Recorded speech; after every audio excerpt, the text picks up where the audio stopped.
Good morning dear students, it's DS Meda from saint एसन public school. और अपना विलियन chapter चल ही रहा था। आप लोगों ने इससे पहले एक लेक्चर देख लिए होंगे। आपको किसी लेक्चर में कोई प्रॉब्लम हो, किसी क्वेश्चन में आपको कोई प्रॉब्लम हो तो आप पूछ सकते हो। बाकी नोट्स आप साथ के साथ बनाओ। थोड़ा सा न्यूमेरिकल पोर्शन ज़्यादा है इस चैप्टर में, लेकिन यदि आप इसमें न्यूमेरिकल पोर्शंस पे कमांड कर लेते हो तो आपका ये चैप्टर बहुत अच्छा हो जाता है। ठीक है। और न्यूमेरिकल्स का ऐसा नहीं है कि इसमें कोई विशेष ऐसा रटने वाली बात है या कोई ऐसी उलझन वाली बात है। सिंपल न्यूमेरिकल्स है। आप साथ के साथ प्रैक्टिस करोगे तो हो जाएंगे। तो अपन आप आगे बढ़ाते हैं। मैंने कुछ नॉर्मलिटी की जो है आपको 2 फॉर्मूले बता दिए थे। अपन तीसरे फॉर्मूले पे चलते हैं। मोलरिटी चल रही थी अपनी, मोलरता के 2 फॉर्मूले आपको मैं बता चुका था। मोलरता के जो है वो 2 फॉर्मूले मैंने आपको बता दिए थे और उन पे अपन ने वर्क भी कर लिया था। अब अपन तीसरा फॉर्मूला जो है वो पढ़ने जा रहे हैं। तो ये अब जो फॉर्मूले हैं इनमें क्या कुछ कंडीशंस है, वो कंडीशंस मैं साथ के साथ लिखता जा रहा हूँ। पहले तीसरे में है कि यदि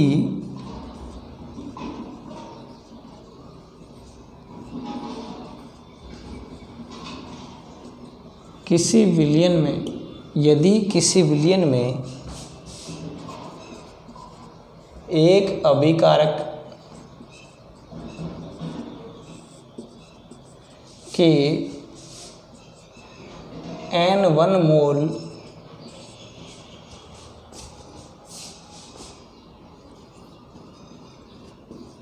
दूसरे अभिकारक के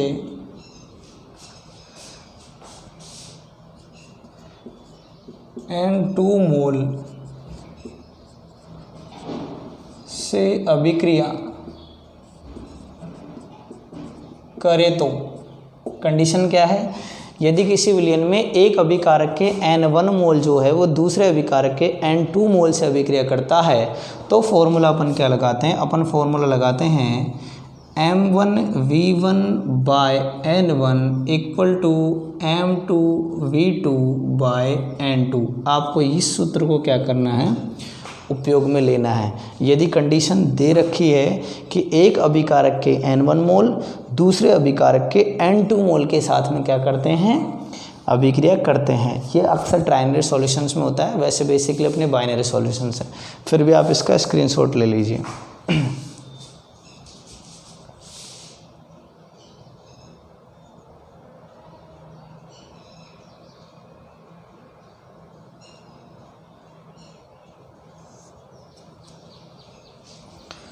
नेक्स्ट,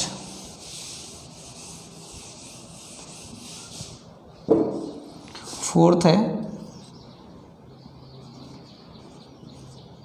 यदि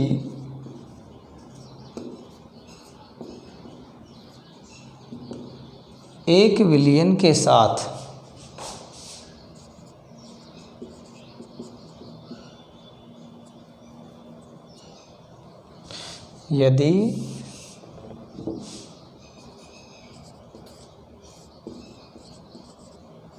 एक विलियन के साथ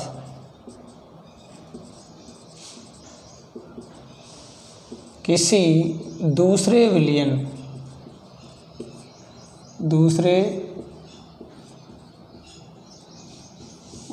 को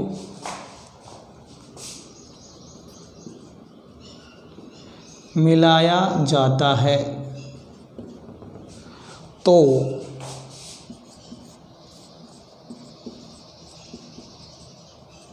परिणामी विलियन की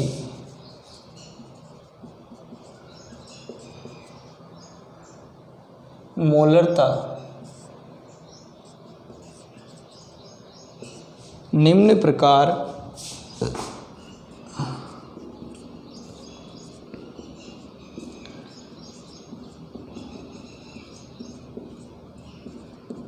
ज्ञात की जा सकती है। कैसे ज्ञात की जा सकती है? परिणामी विलीन करेंगे, या ध्यान रखना इस बात का, दो सॉल्यूशन से एक दूसरे मिक्स होंगे, मिक्स होने के बाद जो रिजल्टिंग सॉल्यूशन नया परिणाम विलीन बनेगा उसकी अपन को क्या करनी है, मोलरता ज्ञात करनी है।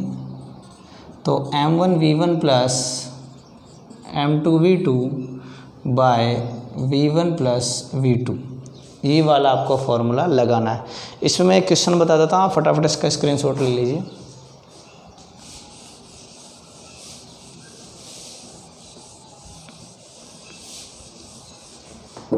देखिए,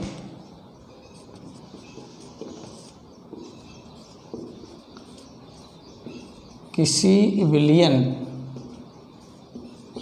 ए, विलियन क्या है? ए,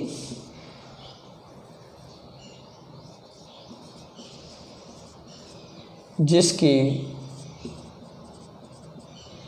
मोलरता 0.25 m तथा आयतन 2 लीटर है, को दूसरे विलियन बी के साथ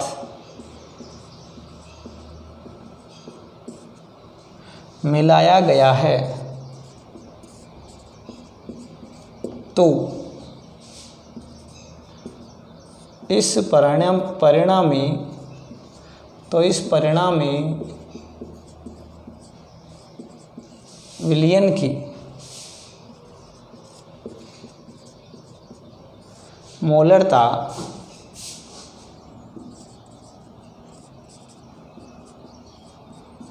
क्या होगी? ठीक है, तो अपन को जैसा मैंने आपको बताया था कि कोई भी न्यूमेरिकल आप करते हो तो पहले तो आप डेटा कलेक्ट कर लो कि आपके पास में क्या क्या है। तो देखिए, आपके पास में ए विलियन यानी M1 कितनी है? 0.25 m, और V1 कितना है? 2 लीटर। M2 कितना है? M2 यानी B विलियन की क्या? मोलरता। तो B विलियन की मोलरता आपको यहाँ पर गिवन है, M बराबर 0.40 m एंड V है आपको 5 लीटर। ठीक है, तो M2 क्या है? 0.40 m एंड V2 जो है आपका कितना है? 5 लीटर। क्लियर है? ये सारी चीज़ें आपको क्वेश्चन में गिवन है, तो अब आप डायरेक्ट फॉर्मूला लगा सकते हो। परिणामी विलियन की मोलरता बराबर M1 V1 plus M2 V2 bye V1 plus V2। तो M बराबर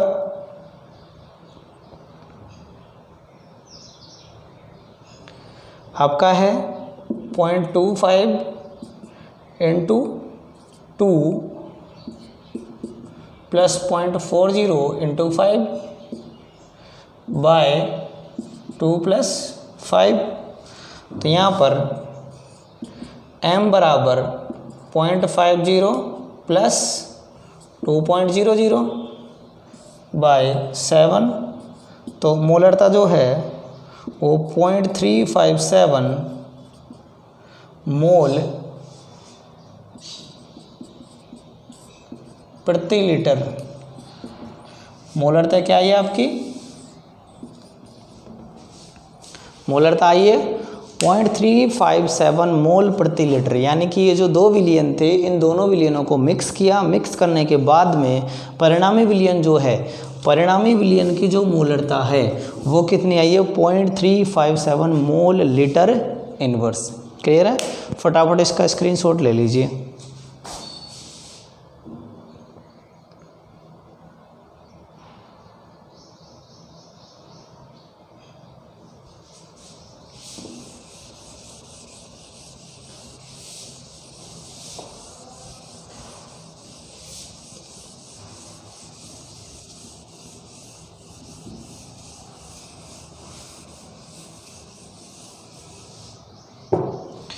नेक्स्ट है, यदि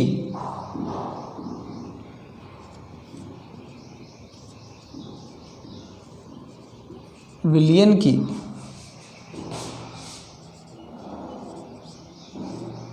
शक्ति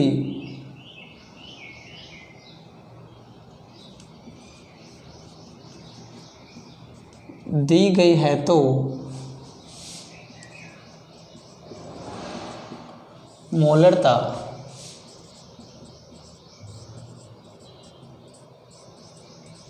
ज्ञात करने के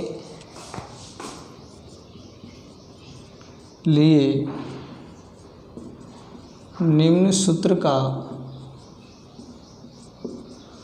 उपयोग करेंगे।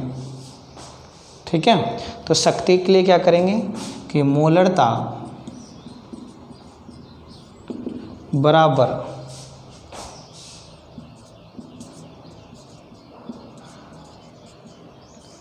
विलयन की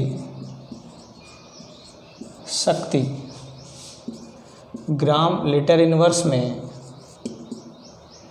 बटे विलय का आणविक द्रव्यमान। ये सूत्र अपन को क्या करना है, मोलरता के लिए उपयोग में लेना है कि विलयन की क्या दी गई है, अपन को शक्ति दी गई है। तो मोलरता बराबर विलयन की शक्ति ग्राम प्रति लीटर में बटे विलयन का आणविक द्रव्यमान। फटाफट इसका स्क्रीनशॉट ले लीजिए।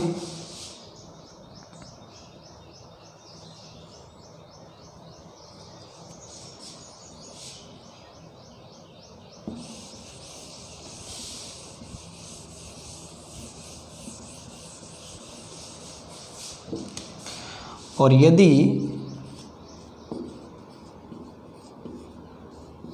विलय का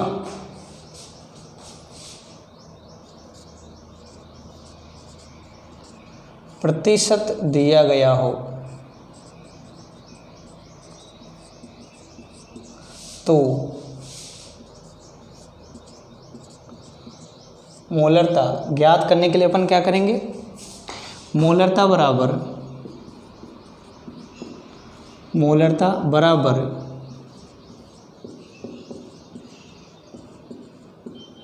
विलय का प्रतिशत, मोलरता बराबर विलय का प्रतिशत इंटू 10 बाय विलय का आणविक भार। ये वाला जो सूत्र आपको क्या करना है, काम में लेना है। क्या दे रखा है, यदि विलय का प्रतिशत दे रखा है, विलय का प्रतिशत दे रखा है तो मोलरता ज्ञात करने के लिए अपन करेंगे विलय का प्रतिशत इंटू 10 बाय विलय का आणविक द्रव्यमान। फटाफट इसका स्क्रीनशॉट ले लीजिए।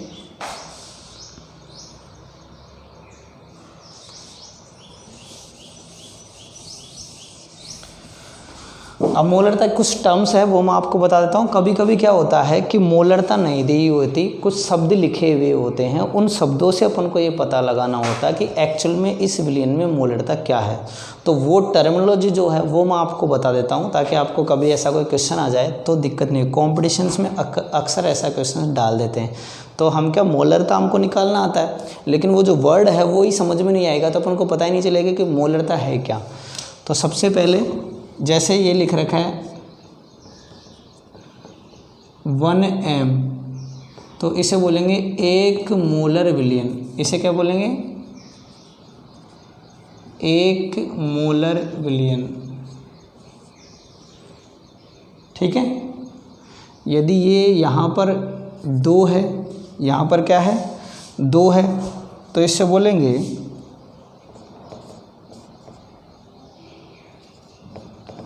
द्विमोलर विलयन। अब इसका मतलब क्या है, इसका मतलब क्या है, इसका मतलब ये है 1 मोलर विलयन का मतलब क्या है, मोलरता जो है, मोलरता जो है वो कितनी है 1। इस विलयन की 1 मोलर विलयन का मतलब है इसकी मोलरता क्या है 1 है। इसकी मोलरता कितनी है, इसकी मोलरता कितनी है 2 है। ठीक है, आगे और देखते हैं। जैसे आपको लिख दिया उसने m/2, क्या लिख दिया m/2, तो इसको हम बोलते हैं, वो m/2 भी लिख सकता है, वो ये भी लिख सकता है सेमी मोलर विलयन, सेमी मोलर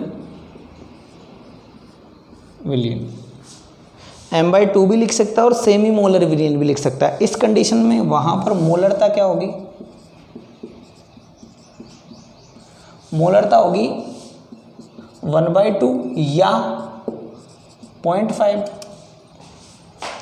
भाई m/2 का मतलब क्या होगा, 1/2, ठीक है, और 1/2 को हम क्या लिख सकते हैं, 0.5। क्लियर है चीज़। एक और आ सकता है जैसे m/10, क्या लिख दिया, m/10, इससे हम बोलते हैं डेसीमोलर विलियन। इसके लिए वो ये भी लिख सकते हैं डेसीमोलर विलियन। अब डेसीमोलर विलियन जो है, इसकी मोलरता क्या होगी, इसकी मोलरता रहती है 0.1। इसकी मोलरता क्या रहती है, 0.1। क्लियर है चीज़। एक ये हो सकता है m/100, तो इसको बोलते हैं सेंटी।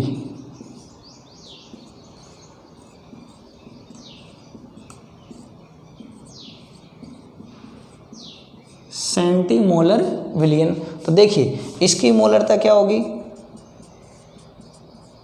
इसकी मोलरता होगी 0.01। इसकी मोलरता क्या होगी, 0.01। ठीक है। अब देखिए एक आ सकता है m/1000, इसे बोला जाता है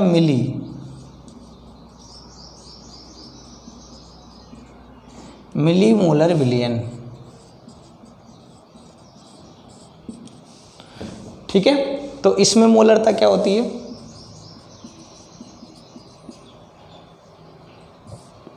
इसमें मोलरता होती है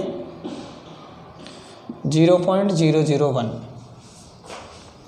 क्लियर है चीज़। तो ये वर्ड्स कहीं आ जाते हैं, जैसे ये नहीं लिखा हुआ है, ये लिखा हुआ है 1 मोलर विलियन का मतलब क्या है, मोलरता 1 है। आपसे लिख दिया द्विमोलर विलियन का मतलब मोलरता क्या है, 2 है। आपको लिख दिया सेमी मोलर विलियन का मतलब क्या है, मोलरता क्या है, 0.5 है या 1/2 है। आपसे बोल दिया डेसीमोलर विलियन, डेसीमोलर का मतलब क्या है, 0.1 है उसकी मोलरता। आपसे बोल दिया सेंटीमोलर विलियन दिया गया है, तो सेंटीमोलर विलियन का मतलब क्या है, 0.01 मोलरता है उसकी। आपसे बोल दिया मिली मोलर विलियन दिया गया है, अब तो मोलरता क्या होगी, 0.001। इनकी जगह ये भी दे सकता है कि मोलरता 1/2 है, 1/10 है, m/100 है या फिर m/1000 है। तो मोलरता के जो है ये वर्ड्स जो है ये कभी कभी आ जाते हैं अपन को क्वेश्चन में। जैसे आपको लिख दिया कि H2SO4 का सेमी मोलर विलियन है, सेमी मोलर विलियन है। अब सेमी मोलर विलियन है, इसका मतलब क्या है, मोलरता कितनी है, 0.5 है। मोलरता कितनी है, 0.5 है। इस पे भी अपन क्या करेंगे, वर्क करेंगे। तो इसका स्क्रीनशॉट ले लीजिए फटाफट आप लोग।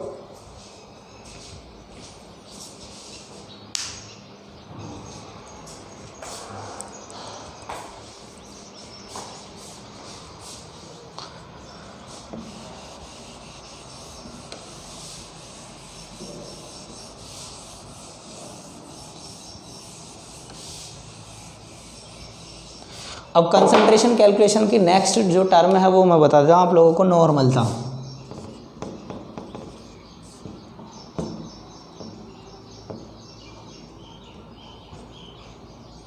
नॉर्मलता इसको कैपिटल N से प्रदर्शित किया जाता है। ठीक है, नॉर्मलता की परिभाषा क्या होती है, नॉर्मलता की परिभाषा होती है कि प्रति लीटर विलियन में उपस्थित विलेय के ग्राम तुल्यांकों की संख्या उसकी क्या कहलाती है, नॉर्मलता कहलाती है। तो आप इसकी परिभाषा लिख सकते हो, प्रति लीटर विलियन में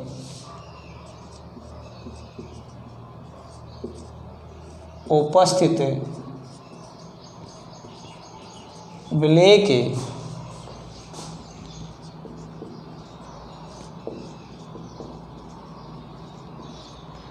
ग्राम तुल्यांकों की संख्या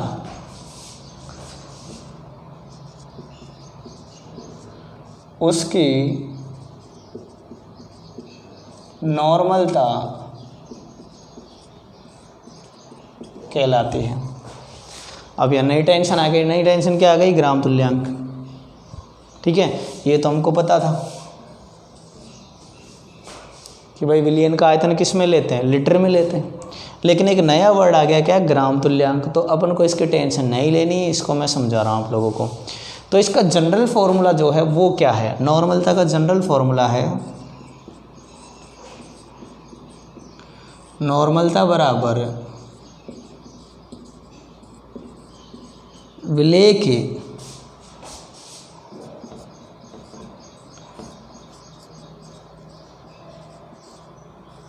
ग्राम तुल्यांकों की संख्या बटे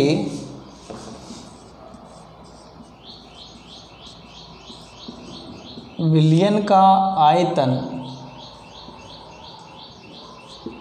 लीटर में।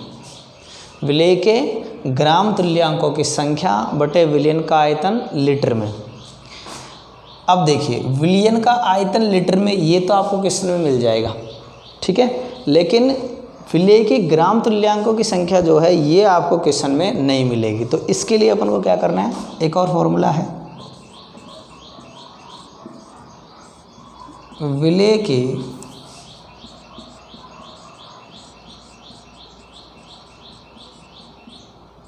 ग्राम तुल्यांकों की संख्या, विलेय के ग्राम तुल्यांकों की संख्या बराबर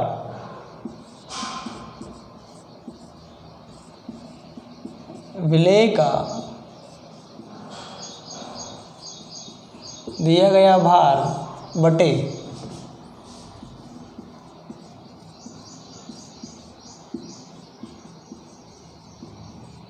विलेय का तुल्यांक भार। अब एक और नई प्रॉब्लम खड़ी हो गई कि विलेय का दिया गया भार तो मिल जाएगा लेकिन विलेय का तुल्यांक भार नहीं मिलेगा, ये नई समस्या। तो इसको भी अपन सॉर्ट आउट कर लेते हैं।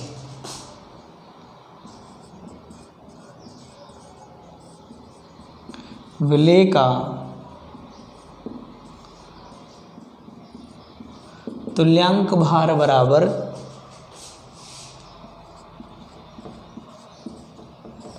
विलेय का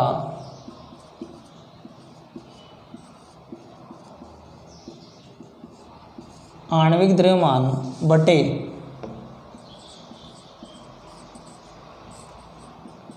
विलेय का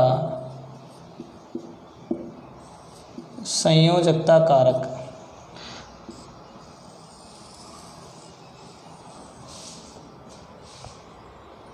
अब देखिए विलेय का आणविक द्रव्यमान आपको कैलकुलेट करना आता है, अपन ने पहले जो क्वेश्चंस किए उनमें अपन ने समझ ली ये बात, ठीक है। लेकिन प्रॉब्लम ये है कि विलेय का संयोजकता कारक जो है वो नई बात आ गई। तो इसको मैं समझा देता हूँ आप लोगों को। यहाँ पर देखिए संयोजकता कारक, संयोजकता कारक, संयोजकता कारक में पहला ले लेते हैं हम अम्ल। कोई भी अम्ल आपको दिया हुआ है यदि विलयन में, तो उसका संयोजकता कारक होगा त्यागे जाने वाले, रिलीजिंग, त्यागे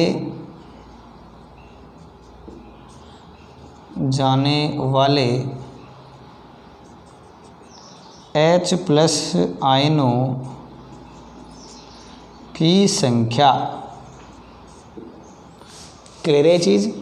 अम्ल का क्या होगा, ये संयोजकता कारक त्यागे जाने वाले H+ आयनों की संख्या। जैसे अपने पास में है HCl, तो HCl में कितने H है, एक H कितने त्याग सकता है, एक त्याग सकता है, तो इसका संयोजकता कारक क्या हो गया, एक हो गया।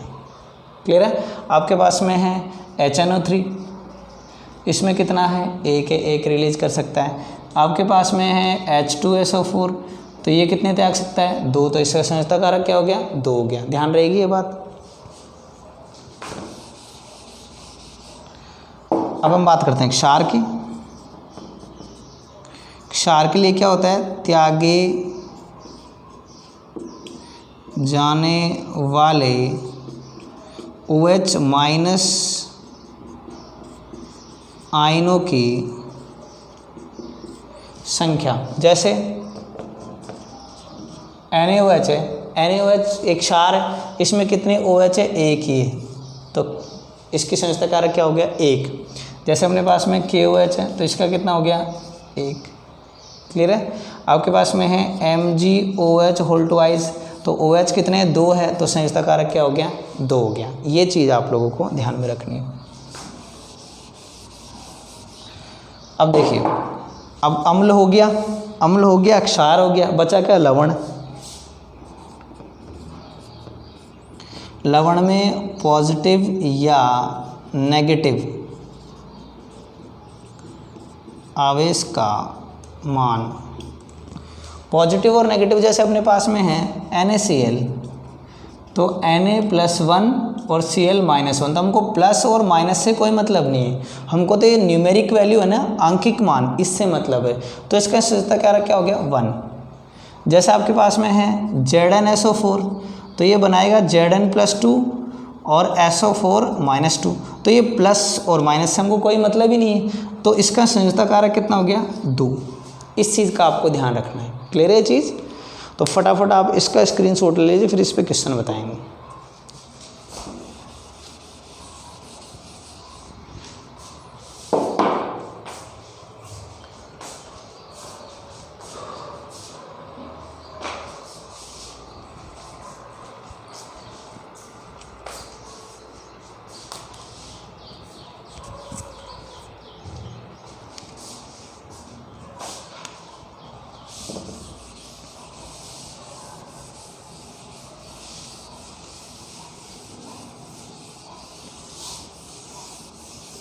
अब मैं आपको एक क्वेश्चन बता रहा हूँ नॉर्मलता पे। मैं पहले वहाँ साइड में जो है नॉर्मलता के क्वेश्चंस को शॉर्ट फॉर्म में लिख देता हूँ, ताकि आपको जब समझाऊंगा तो प्रॉब्लम नहीं आएगी। यहाँ लिख लेते हैं अपन, नॉर्मलता बराबर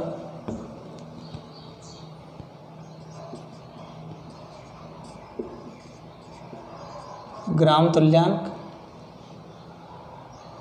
किसके, विलेय के, बटे आयतन किसमें, लीटर में।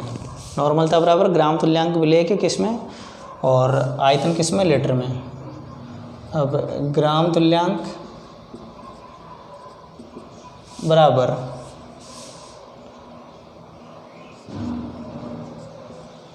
भार बटे तुल्यांकी भार, ये बताया था मैंने आपको। तुल्यांकी भार बराबर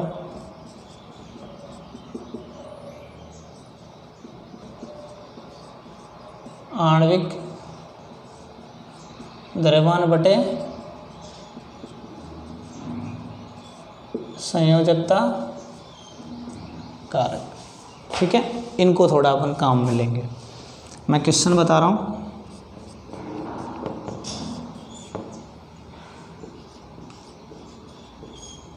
किसी विलयन के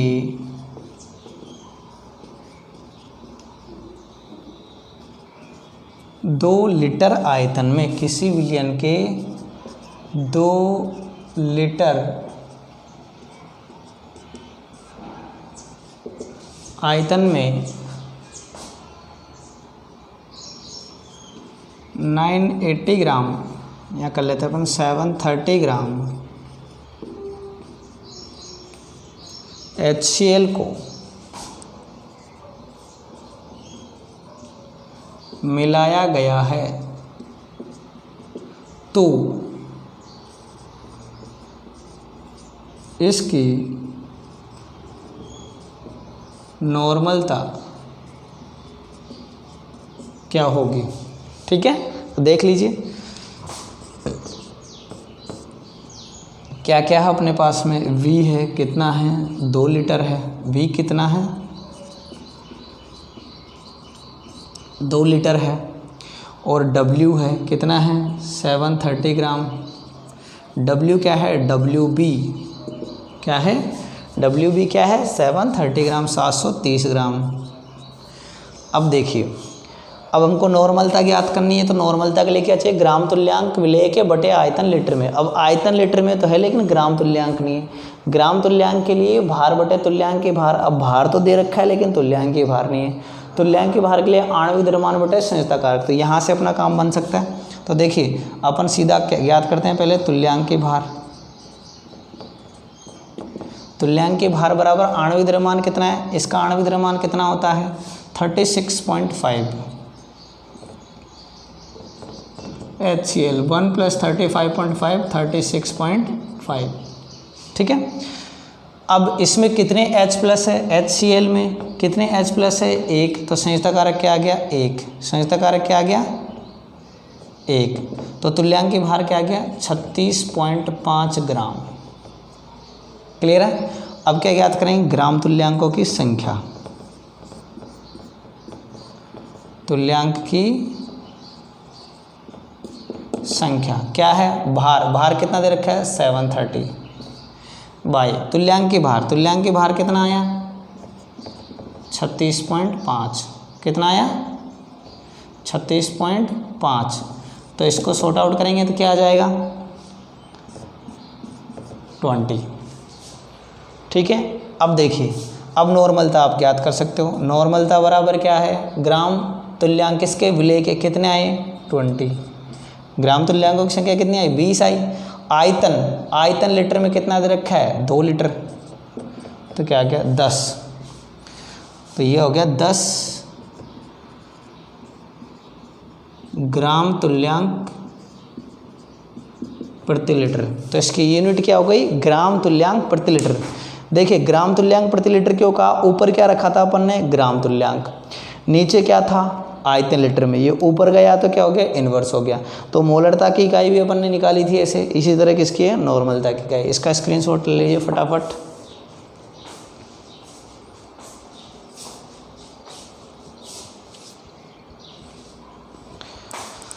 और मैं इसके कुछ क्वेश्चन दे रहा हूँ आप लोगों को, आप लोग ट्राई करना।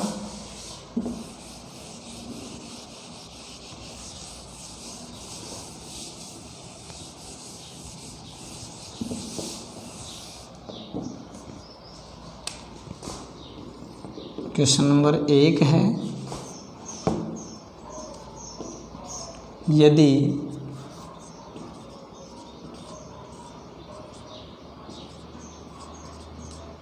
तीन लीटर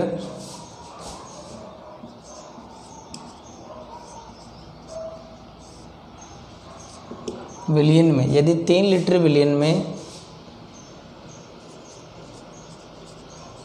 80 ग्राम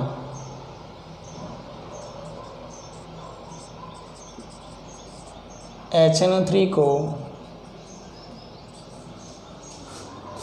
मिलाया गया है तो HNO3 की नॉर्मलता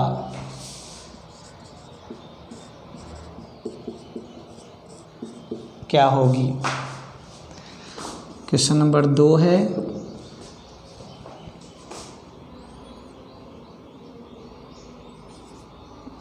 220 ग्राम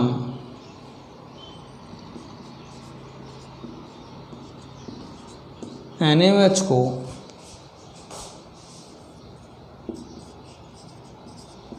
220 ग्राम NaOH को 1500 मिलीलीटर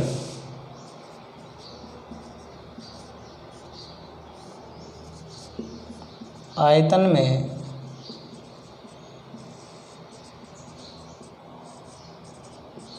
मिलाया गया है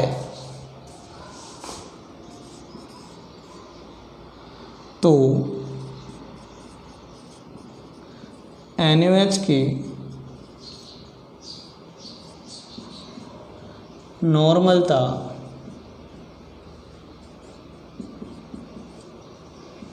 क्या होगी। क्वेश्चन नंबर 3 है,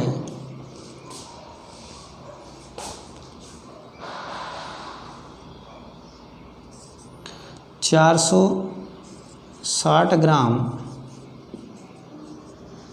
H3PO4 को 5 लीटर जल में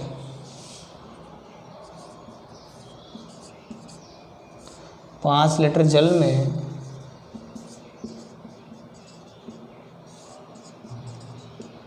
मिलाया गया है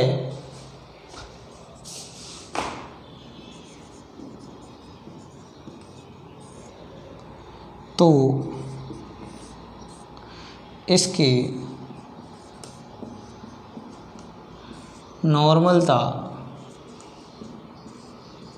क्या होगी। ठीक है, और एक क्वेश्चन अपन उधर से दे देते हैं मोलरता से।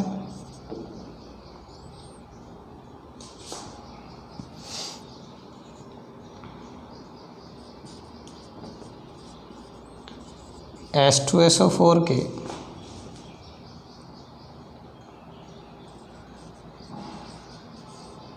सेमी मोलर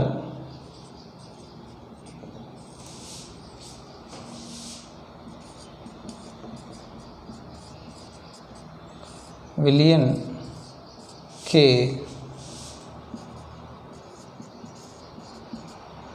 2 लीटर को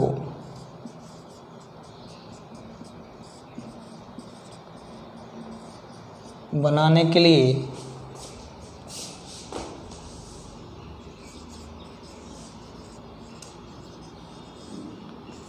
आवश्यक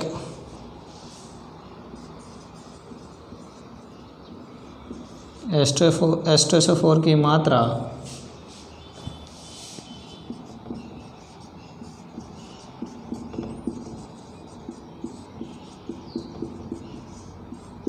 ग्राम में क्या होगी।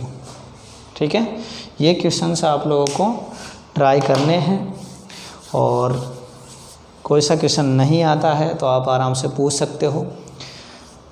तो प्लीज़ आप लोग इनको तसल्ली से करिएगा, क्योंकि जब तक आप न्यूमेरिकल्स पर प्रैक्टिस नहीं करोगे तब तक आपको कहीं ना कहीं प्रॉब्लम्स आएगी। तो आप इन क्वेश्चंस को करना और जहाँ समस्या रहे वहाँ पूछना।